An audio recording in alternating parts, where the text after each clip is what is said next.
మీరు దావోస్ పోయి 100 కోట్లు తెచ్చినాం, 1000 కోట్లు తెచ్చినాం, లక్షల కోట్లు తెచ్చినాం అని చెప్పేసి చెప్పారు. కానీ కంపారబిలిటీ ఇతర రాష్ట్రాలతో పోలిస్తే ఇవాళ తెలంగాణ రాష్ట్రానికి వచ్చినటువంటి ఏవైతే పెట్టుబడులు ఉన్నాయో చాలా తక్కువ, చాలా తక్కువ.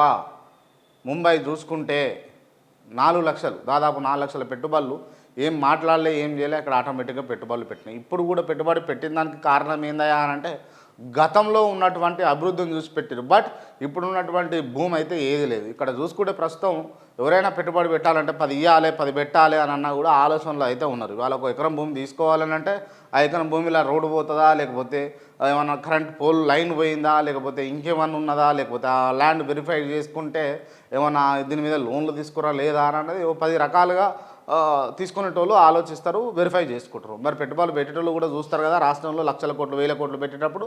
సో మరి రాష్ట్రంలో ఉన్నటువంటి ఇబ్బందులు ఏంది అని చూస్తే కనుక క్లియర్గా ఇక్కడ అర్థమవుతుంది ఏంటి అంటే, సరే ఇప్పుడు పుంజుకుందా లేదా అన్నది ప్రజలు చెప్పాలి. రియల్ ఎస్టేట్ అయితే పూర్తి స్థాయిలో డమాల్ అయిపోయింది, పూర్తి స్థాయిలో.